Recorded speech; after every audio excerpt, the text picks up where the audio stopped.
Hello guys, welcome to my channel, and we're just testing the sound quality that the DGM20, Mauno DGM20 can provide.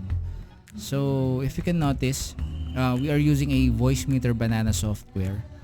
So maingay din sa background. I think naririnig nyo na merong kumakanta sa background. No? Medyo maingay kasi dito sa area namin. Tapos naka-open yung window.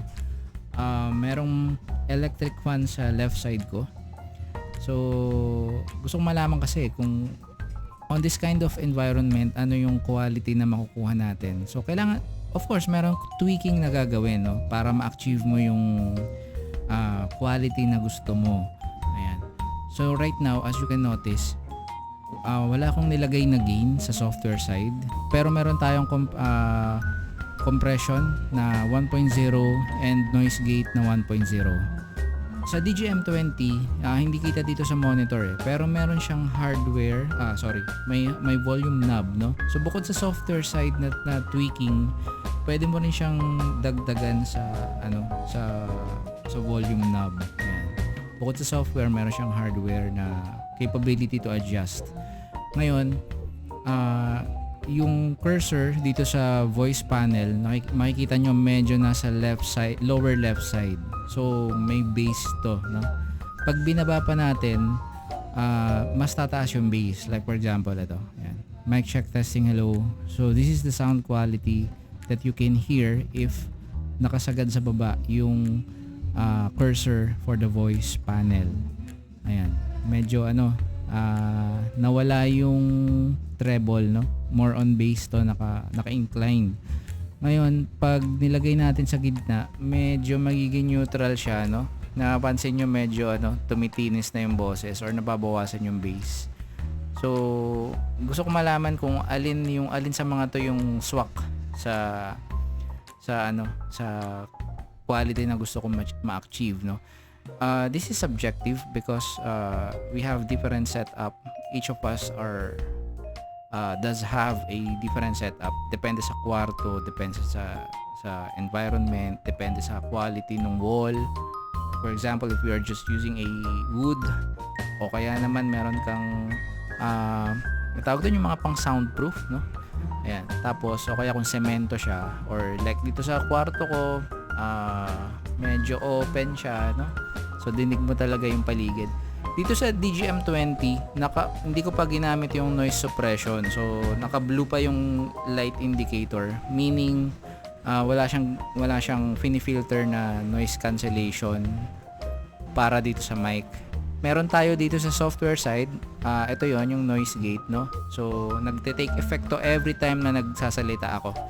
So for example, tatahimik ako saglit. Tingnan natin kung aandar tong bar na to.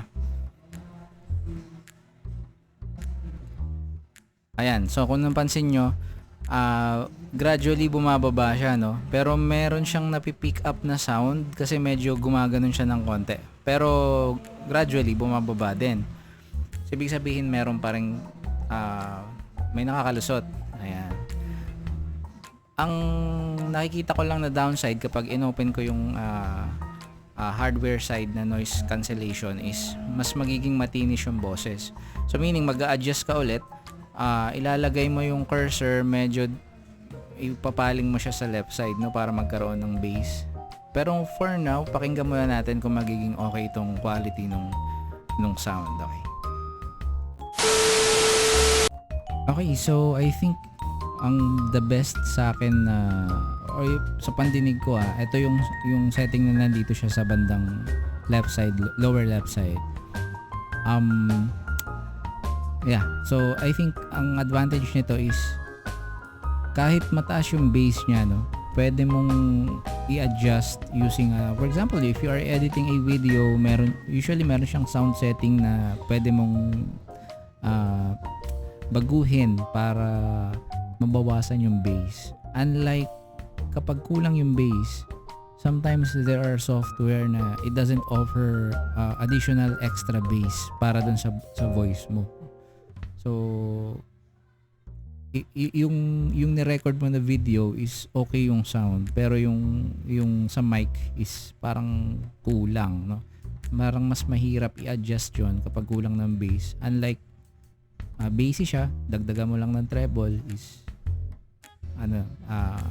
enough to counter the effect of the bass, no. Mas maririnig ng clear yung boses mo. Hindi naman siya magiging tunog lata, pero at least mas okay pakinggan. So yun yung para sa akin, no. Comment down below kung meron kayong ibang setting na alam on how to improve the mic quality, no, or voice quality kapag nagre-record ka sa PC or let's say sa phone. Usually may mga mic na USB Type-C, no, tapos wireless. Some of them are offering windscreen, yan, tsaka dead cat dead mouse tuloy, para hindi dinig yung hangin kapag nasa windy na lugar ka, Ayan. So comment down below kung okay sa inyo yung okay pakinggan sa inyo yung ganitong quality. If you notice, this part is para sa desktop, no. It affects the quality of the desktop dito naman sa pinaka volume niya. So hindi to sa mic, no. Medyo dinagdagan ko ng bass tsaka konting treble, tapos naka -3 yung middle na wheel. Ayan. So yun. So pwede mong dagdagan to kasi mas lalakas yung boses, no. Pero parang mas lalakas din yung noise. Kahit gumagamit ako ng Phantom Power tsaka may yung mga sound card na nabibili sa Lazada and Shopee. Although it offers pa rin naman advantage, pero hindi ganun kalaki. Yan. Ngayon naka-direkta ngayon yung mic ko sa USB port. Okay naman. Yeah. So ayun, sana nagustuhan nyo tong episode na to. Pasensya na kayo, hindi na ako nagpakita sa camera. I just want to check the sound quality lang kasi. And naisip ko na ituloy-tuloy ko na, tapos para ma-share ko na rin sa inyo. You can screenshot para makopya nyo yung setting. At kung okay sa inyo. Kung hindi naman, pakisabi para alam ko yung magiging adjustment na gagawin ko. Okay? So sana lahat ay nagkaroon ng magandang weekend, nakapagpahinga kayo lahat. Tomorrow will be a new start. Hindi naman, kasi Monday is the second day of the week, pero unang araw para magtrabaho ulit. So ingat sa lahat. Thank you for watching. Bye bye.